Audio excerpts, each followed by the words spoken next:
Hello, everyone. I'm Jim Garrison.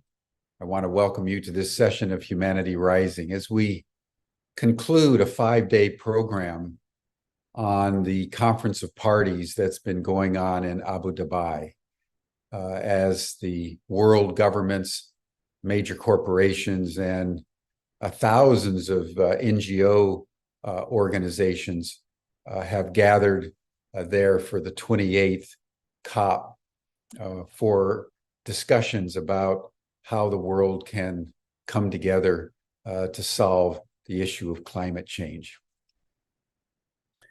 I want to reflect on what it is that we're dealing with at COP28 in relationship to the situation here in Washington, where I am, around the legislation that is pending around the UAP disclosure, the unidentified anomalous phenomena disclosure that we've been talking a lot about, because I think the interconnections between COP28 and the legislation going through the US Congress as we speak is striking. It's interesting to me that both events are happening simultaneously in different parts of the world, but are very, very closely connected. And what I would like to do today is simply explain from my vantage point what we are dealing with the Conference of Parties and what we're dealing with UAP disclosure. I'd like to start with what Vandana Shiva was talking about yesterday, that in order to understand the devastating failure of COP28, where the president of the conference is the oil minister of Abu Dhabi, who has been asserting that there's no scientific evidence to show that fossil fuels have anything to do with global warming, and has been using the conference as a way to broker more oil deals. And of course, support the US announcement that the real solution is not really lowering greenhouse gases, but tripling the number of nuclear power plants around the world, and the putting into the environment massive amounts of radioactivity. As Vandana Shiva indicated yesterday, we need to really start back in 1992 at the initial conference on the environment at Rio de Janeiro in Brazil. It was a conference that was largely the result of growing pressure starting in the 1970s and 1980s around the widespread observation of environmental collapse and the growing realization that global warming was increasing, and that spelled potential disaster to the global ecology and the human species if it wasn't ameliorated. It's worth remembering that it was as far back as the 1960s, actually in 1965, when the first report by scientists about global warming was submitted to President Johnson at the White House. And it said pretty much in 1965, nearly 60 years ago, what we know now, that unless and until global warming is dealt with, we court disaster, and that the governments of the world needed to take seriously the growing destabilization of the planetary climactic envelope that sustains life, but if thrown out of kilter, could also destroy life as we know it. So it's an extraordinary thing to realize that we don't actually know very much more today in 2023 than we did back in 1965. Many of you will remember the Club of Rome that talked about limits to growth, and that stark revelation that came out in the late 1960s, early 1970s, that the overpopulation, global pollution were indicating that the human species, the human community, needed to take steps to begin to reimagine growth economically, not as just an increase in GDP, but as many have been talking about in terms of simply redefining, reimagining growth as sustainability, regeneration, living within the planetary constraints, focusing on biodiversity growth and abundance, and focusing on alternative energies for human energy production and consumption. All that has been around for at least 60 years. It's quite extraordinary when you think about it. What has changed is the data supporting the conclusion. So we know more about how and why the Greenland ice cap, or the North or South poles, the Arctic and the Antarctic, why and how the ices are melting. We know more about the collapse of the Amazon in terms of the physics and the numbers, but the basic conclusion of climate scientists has not changed in essentially 60 years. One thing that has changed is back in the 60s, 70s, 80s, 90s with Rio de Janeiro and the first climate conference, the first COP, essentially. They were predicting that if we didn't solve the problem, things would start to get bad maybe around 2100. And the more we found out, the more we have shortened the timeline of criticality until this year. Antonio Guterres, the Secretary General of the United Nations, has said at the General Assembly that basically time is up. There's no longer a space for humanity to luxuriate its way till 2050 or 2070, even 2030, that we are now opening the gates of hell. And it's worth noting that within a few weeks of that statement, it was revealed that 2023 is the hottest year on record for the last 125,000 years. And that this is the first year where the global temperatures have punched above the 1.5 degrees centigrade rise in global temperatures above pre-industrial levels.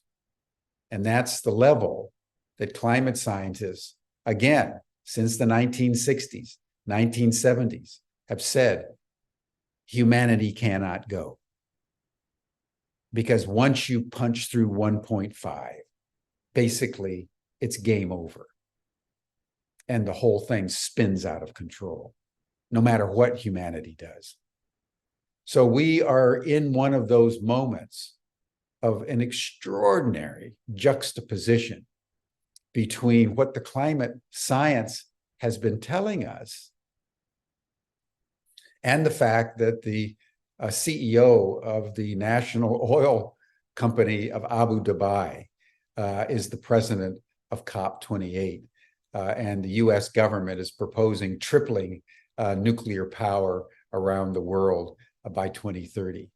It's a level of disconnection that almost defies rational conceptualization. And as Vandana Shiva pointed out, the critical move that was made that really destroyed the COP process came in 2009 by President Barack Obama. Many of you may have actually been in Copenhagen. I wanted to go, but got tied up in other things. But anybody who was anybody in the climate movement, there was great excitement, because even though President Bush Sr., who was president in 1992, refused to go to Rio, and he said in an interview, nobody's going to tell the United States what to do. So the U.S. not only didn't go to Rio, the U.S. refused to ratify the treaty protocols that came out of Rio that said global warming, climate change are real crises, and the world needs to come together to determine a pathway of reducing global greenhouse emissions to ensure that we never get anywhere near 1.5 degree rise above pre-industrial levels. And it was in 2009, 27 kind of years later, 17 years later, when the world was coming to Copenhagen to negotiate those protocols that would be binding on every country around the world to actually solve the climate crisis, that President Obama waltzed in and without any consultation announced that the U.S. wasn't going to support any binding and that the entire process should be voluntary. And the world was shocked. The nations there were in consternation. And yet this was the president of the United States, strongest power on earth at that time. And he had just announced that there were going to be no binding protocols, that everybody was on their own. And then it was in the Paris COP later in 2014, still under the Obama administration, that the Conference of Parties basically ratified a completely voluntary approach to global warming. And guess what? More oil was produced and used this year in 2023 than any year on record. The oil industries and related industries have essentially triumphed, and the situation is now completely out of control because the United States refused to ratify the Rio Accord and blew up the binding protocols in 2009, and then ratified those protocols for voluntary adherence in 2014. And unsurprisingly, there's probably not a nation in the world, at least that I know about, that has actually made any kind of diligent effort toward reducing fossil fuel use and ameliorating global warming. And so we have now punched through the 1.5 degree centigrade barrier, and we have the hottest year on record. It's an extraordinary thing. It's like sleepwalking through history. It's like arranging deck chairs on the Titanic. The complete disregard by initially the US government, but then all the governments as they happily participated, because it meant that the politicians in power could completely, flagrantly flaunt any genuine discipline in their economics and their political structures, even though people like Dr. Rayworth were coming out with their donut economics and showing that it's perfectly possible for us to have significant economic growth if we just align our energy use with natural systems. So that's one part of the overall equation. And the other part that I would like to now consider is the parallel process that has been going on in the UFO UAP disclosure process, because the similarities are quite striking. And I want to begin by saying that the origin of the UFO history, even though it goes back to ancient times, really dates back to the end of the Second World War. And we've talked about it before, so I'll just briefly summarize it.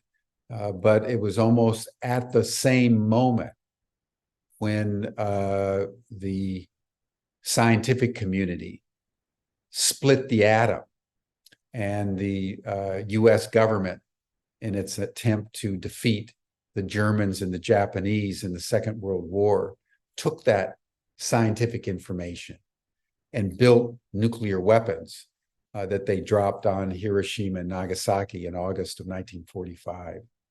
That really ignited the UFO movement, because within weeks of the Trinity test in Alamogordo, New Mexico, on July 16th, 1945, there was the first major UFO sighting. Then in Roswell in 1947, where an alien craft actually crash landed, and they retrieved the crash with alien bodies and sent those to Wright-Patterson Air Force Base in Ohio. And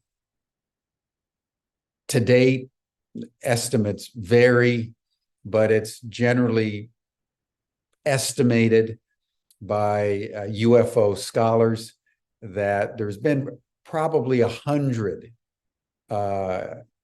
unidentified flying objects that have either landed or crashed that have been retrieved by various governments around the world, principally the US, the Russian, the Chinese, and the Brazilian governments. The Mexican government apparently also has a few. There may be others in India and elsewhere. But we know that there's evidence of about 100 alien spacecraft and dozens of extraterrestrial biological entities, as they're called, EBENs, that have been retrieved. Apparently, several of them were retrieved alive and kept in captivity. It's unclear whether any of them still survive But there's incontrovertible evidence from varieties of sources that the visitation to planet Earth by extraterrestrial beings has been happening in an increasing crescendo as our nuclear weapons technology has increased, as our violence to each other around the world has increased, and as our destruction of the planetary ecosystem has increased.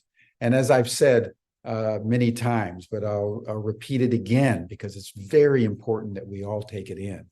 Their message to most of the people with whom they've been in any kind of communication, who have reported this communication to either researchers or authorities, is to stop killing each other, stop destroying the planet, stop your nuclear weapons production in particular.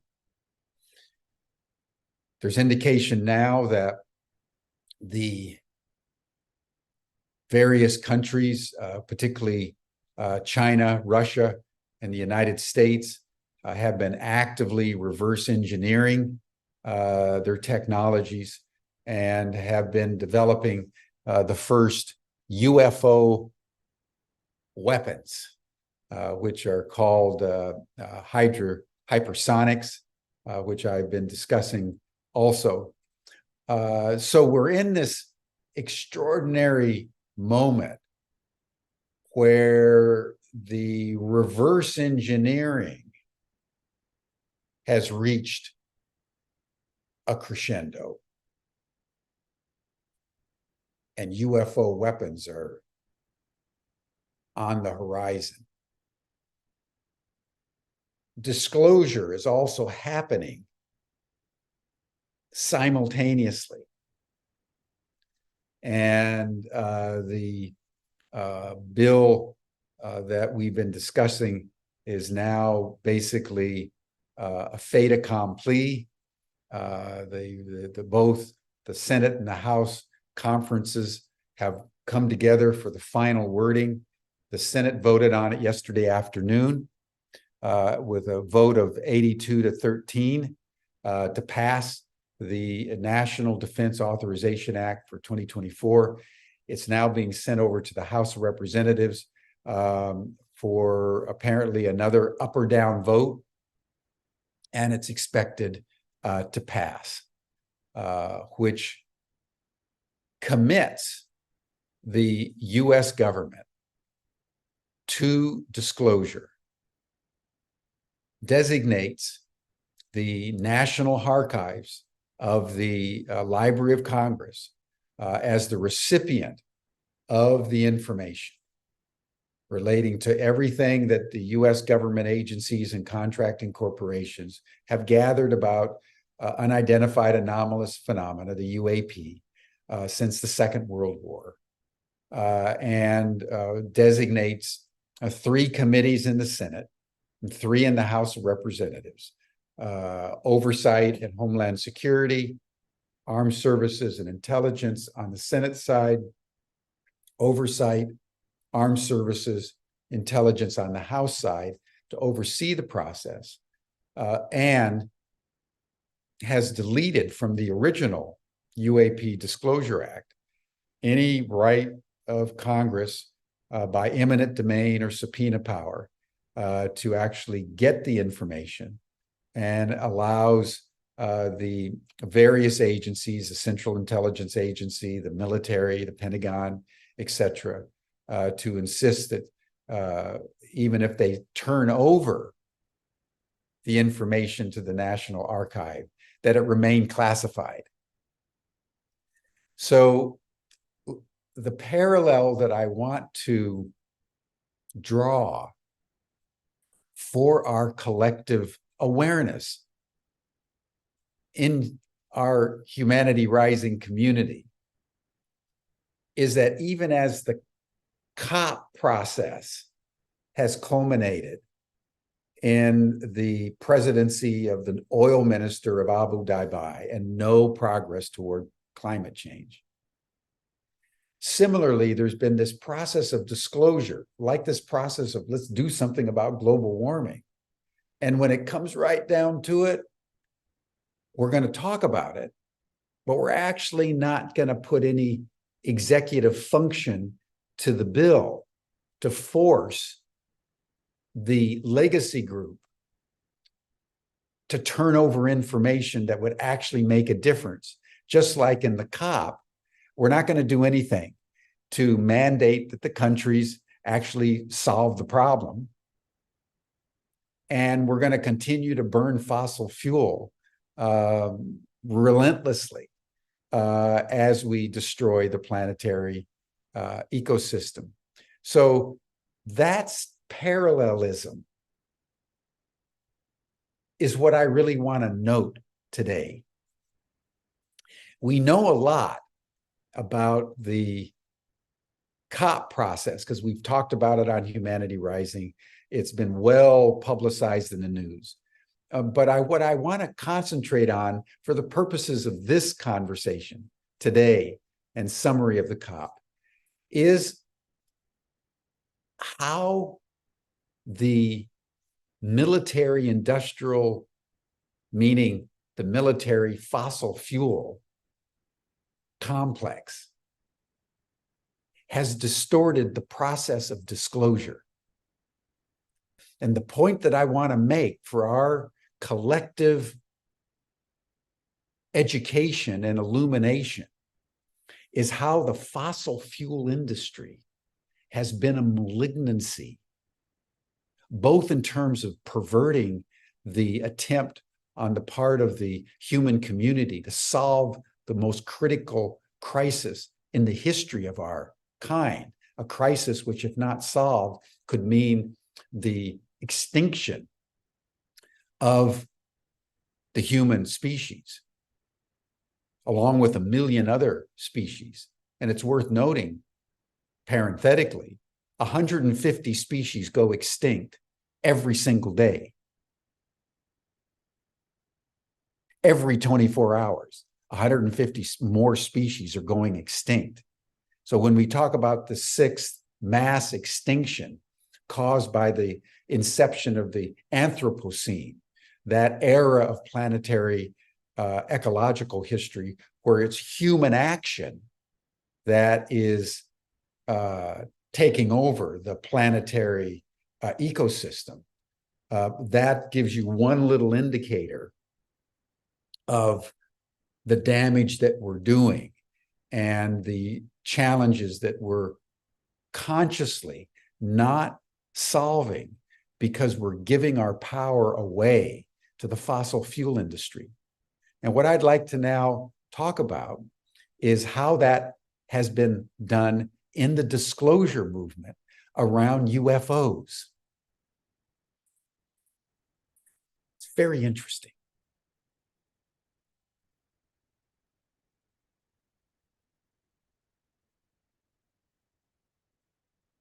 What they've discovered about ET technology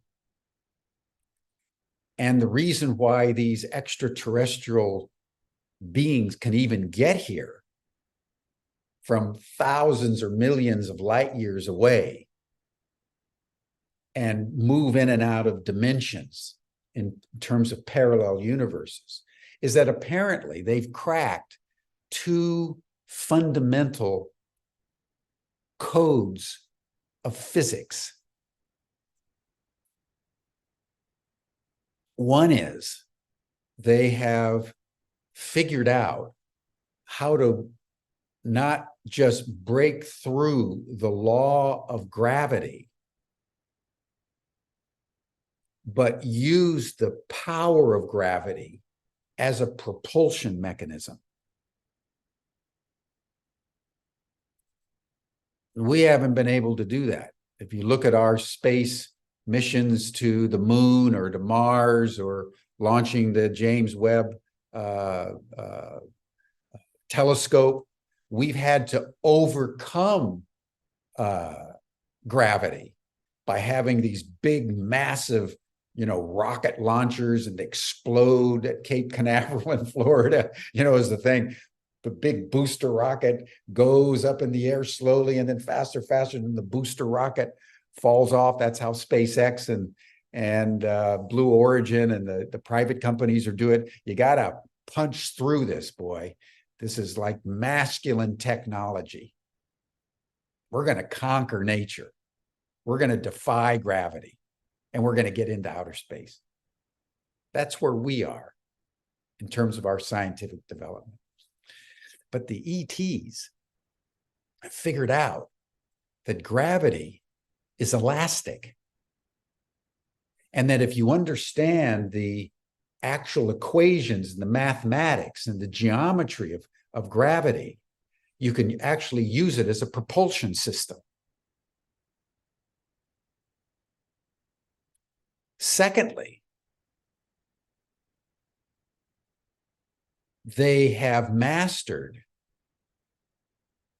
the physics of what they call 0-point energy. And this is where it gets really interesting.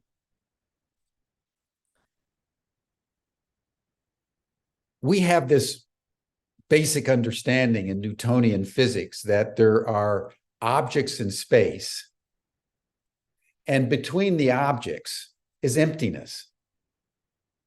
Well, what they're beginning to understand, principally through the physics research of Nassim Haramein, but also increasingly others, Nassim was the first one to really get it, is that space is not empty at all. That, in fact, Pythagoras was right, that everything, the visible and the invisible worlds, are comprised of numbers and geometric shapes. And that if you break down a molecule into atoms, and you break the atom down smaller and smaller and smaller and smaller and smaller and smaller to the infinite degree of smallness, you get what Nassim Haramein calls Planck constants. And these little Planck constants go in and out of the visible and the invisible domains gazillions of times a second. And they're spinning like a spiral. And they form a torus, sort of an hourglass.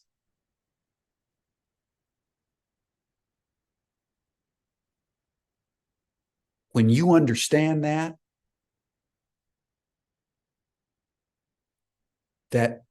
empty space is full of energy pulsating, and that energy contains information, and that every single one of those infinitesimally small little pulsations of Planck constants are connected with everything else in the entire cosmos of, latest estimate, 2 trillion galaxies, that the entire cosmos is self-aware all the time, sharing information, sharing energy, you all of a sudden sink in to an energy capacity that if you tap into it, boom, you can go anywhere instantaneously. And you can generate extraordinary amounts of energy. And again, just to juxtapose it, what we do, we humans in the 21st century, is we find coal in the earth and we dig it up. Or we find uranium, or we find oil and we dig it up and we process it, and then we burn it. And there's all kinds of waste products, and we capture some of what we burn and we put it into these power lines. I'm telling you, we are so primitive. You put it into these power lines and it goes to somebody's house and they flip on a switch and they can boil water. They can heat their house. They can use electric blankets, etc. we use more energy creating energy than the amount of energy that we actually use. And everybody said, well, that's the only way you can do this. That you have to expend energy in order to get energy. And you can't get more energy out than you put in. That's not possible. If you put in 10 energy units, you can't get more than 10 energy units out. In fact, you'll probably only get 1 or 2 energies out, because the estimates are that between 60 and 70% of all the energy is actually wasted as it gets to your electric light. Well, that's what we think. Just like we think the only way to deal with gravity is you just punch through it. We have incredibly masculine ways of viewing the world, which is one of the reasons why we're destroying it. Well, the ETs have figured out you don't have to do it that way. That in fact, if you just tap into it, you can generate not only almost infinite energy, but you can use the equations of the emptiness to create your technology. Now, let me just pause there. This is very interesting. Again, you know, I want to build a table. So I go out and cut down a tree, strip the branches, throw most of it away, and then I build myself a table.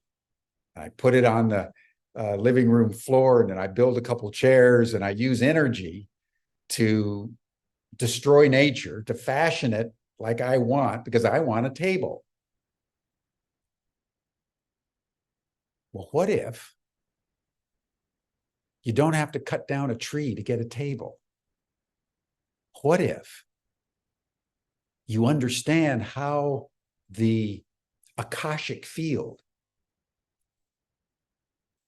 how the ether that binds all manifest reality into one has certain equations, and that if you understand that and you put into it a certain equation, that the energy itself will create what you want, sort of like 3D printing, but at a much more sophisticated level. And that's been one of the challenges of reverse engineering. They went in and they thought, well, they're going to build these UFOs just like we do. And there's going to be rivets, and there's going to be separations, and there's going to be things hammered in, and nails and screws and accelerators and brakes and you know, flashing dashboards. None of that exists. The units are completely seamless. You get into the craft and there's nothing there, because they're controlling everything with their minds. And apparently they've been able, if you understand reality, this intimately and intricately, you can also create an envelope around your spacecraft that allows you to move through the ether at light speed, 186,000 miles an hour, about a second, and faster, without losing momentum. And if you brake, you don't go through the windshield, because you're in an envelope that is protecting you from the laws of physics, which we're bound by because we don't understand what's really happening. And that's why we use so much force and we exact so much violence against the earth and each other, because we're locked into this worldview that it's only through violence, as Francis Bacon said, who's called the father of experimental science. He says the only way to deal with nature is through violence. It's through violence, he says, that we have to extract the secrets of nature for human benefit. And that's been the prevailing mentality. So why am I saying this? Starting with Nikola Tesla, back in the early 20th century, followed by dozens, if not scores, of other experimenters. They figured this out. They called it free energy. And I would recommend to all of us, in fact, if I, before the end of the program, I'll put the link here. I would urge everybody to see Stephen Greer's The Lost Century as a matter of urgent educational priority. And I'll put the link in before we close. Although if somebody else has it, The Lost Century, you can get it on YouTube. It's completely for free. He details how people like Nikola Tesla and others, you may all remember about 20 years ago or so, an experimenter in France said that you could run a car on water. But one of the things that has happened as the Teslas of the world have tapped into these secrets of the universe and developed technologies that would give everybody on Earth essentially unlimited energy through these little units that don't run on anything other than they just are calibrated at a certain frequency and arithmetic equation that taps into this 0-point energy matrix. That's what Tesla was saying, that you can take energy out of thin air if you understand the physics. Well, why isn't this technology all over the world? Why aren't each of us having at our disposal little units that have been known to science for over 100 years and would get everybody free energy for the same reason that we're not solving climate change? The fossil fuel industry. Since J.D. Rockefeller in the late 19th century, starting with the oil gush in Pennsylvania, I think it was in 1872, that was bought up by J.D. Rockefeller and turned into the Standard Oil Company, made him the richest man in the world. They determined and persuaded the U.S. government to only use fossil fuels. And since then, they have systematically coerced, repressed, denied funding, public exposure to anybody who has come up with energy systems not aligned with the fossil fuel industry. Now, solar power inched its way in because that is like obvious. And solar power is still, I would say, Newtonian. You have the sun, you bring it down on a unit that you create, and you create it by doing violence to the natural processes, and then you sell it, right? And the reason why solar power isn't used by every home around the world is because they won't allow it. What they're trying to figure out is, how do you get solar power into big utility companies, centralize it, and then sell it? But it turns out solar power doesn't work that way. And that's the breakthrough they can't quite figure out. But when you look at the Lost Century, which I strongly encourage all of you to watch, you'll see that systematically, as scientific and technological breakthroughs emerged into zero point energy and other related, basically ET technological understandings, they've been repressed. People have been killed. Patents have been bought up. And the oil industry still reigns supreme. And when we take in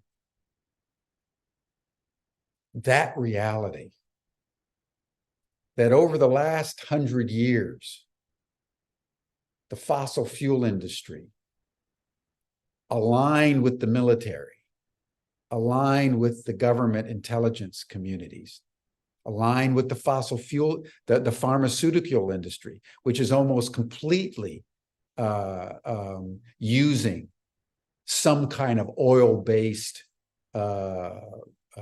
technologies. You've got that core of the military-industrial complex that President Eisenhower spoke about in his farewell address in 1961, before John Kennedy took office as the new president of the United States. He had seen it. He'd been victimized by it. And he warned, as a five-star general, the general who won the Second World War in the European theater against the Germans, as president of the United States, he warned about the growing unchallenged power of the military-industrial complex. And what I've sought to do in this little extended nugget today is track the insidious effects of the military, fossil fuel, pharmaceutical, industrial complex on these two great potential breakthroughs for humankind. One,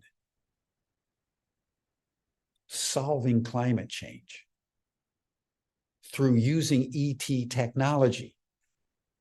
And that's what Harriet Crosby and I put up on our blog several days ago, is how ET technology can solve the climate crisis by bringing into human awareness a completely different way of understanding how we get around and how we can manufacture things. Just imagine a world where you're not cutting down trees. You're not sending big, bulldozers into mountains to extract minerals and coal and all that, but you're just communing with nature. You're understanding that there's infinite energy in empty space. And you develop the capacity of imagining how that empty space could coagulate into a spaceship, into a car, into a TV set. And it appears. That's possible. The ETs have been doing it. And we have the aircraft that demonstrate that. That's what they've been trying to reverse engineer.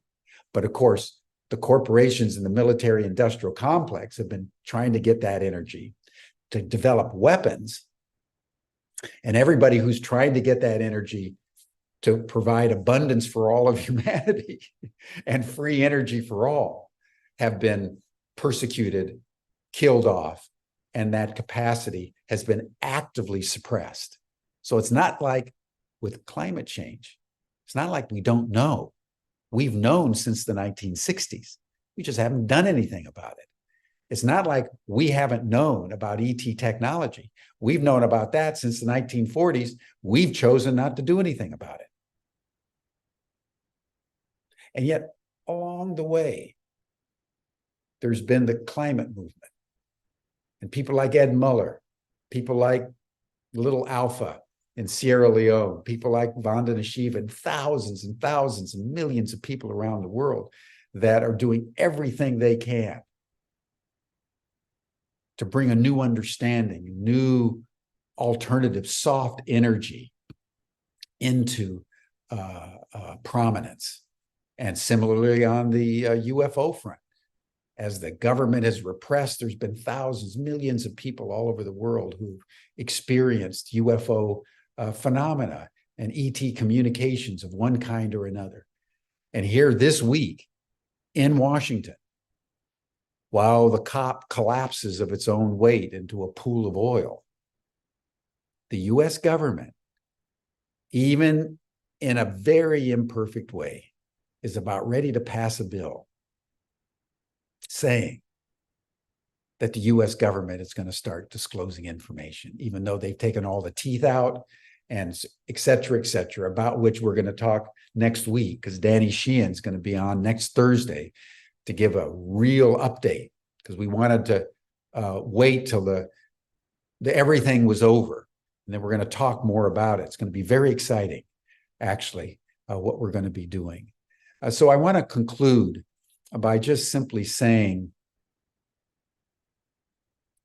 that I believe that there's more layers to reality than simply human intention. There are powers and principalities, as St. Paul put it.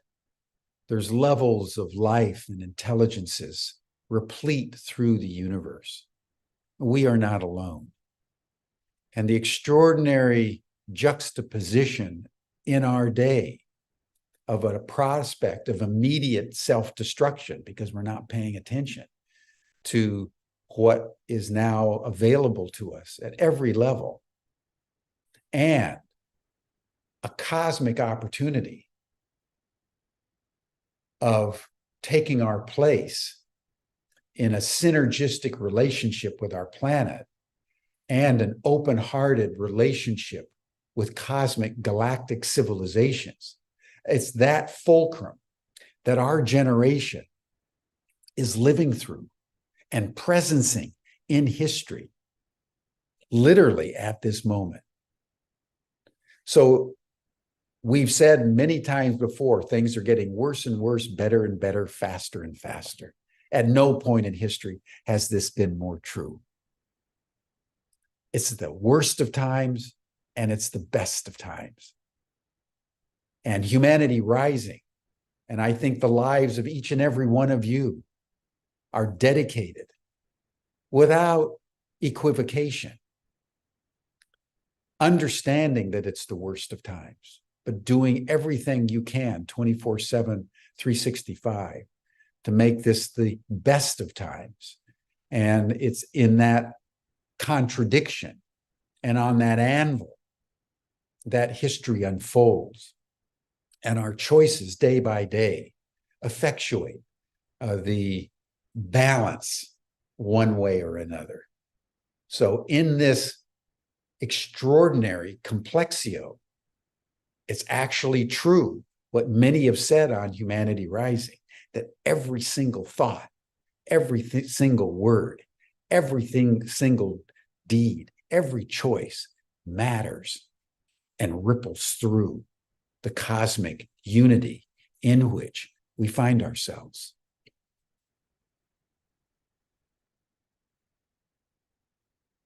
I think I'll leave it at that for my little nugget today. But thank you all for listening. And I'll now go to the chat. I haven't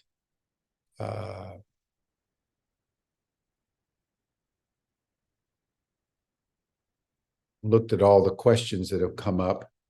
A lot of affirmations. Thank you so much. Does Humanity Rising have social media presence? We're doing the best we can, Sarita. But like everybody else, overworked, underfunded. It's an amazing thing. It's an amazing thing. Well, maybe that's enough for today. I'll join the after chat. That's probably the best idea. I think we'll close it off for now, and I'll join the after chat. So those of you who are interested can have an informal discussion. But I hope my comments on the interconnections have been helpful to you, because that's how I tend to look at the world. I'm a kind of a context guy, because for me, context shapes content. And never has that been more true than the relationship between COP28 and UFO disclosure. Okay, everyone, you'll see the link in the after chat, in the chat for the after chat group. Stanley just put it in. You all received it in your Zoom reminder, and we'll see you in a few minutes in the after chat. Thanks so much. Blessings, everyone. Bye for now.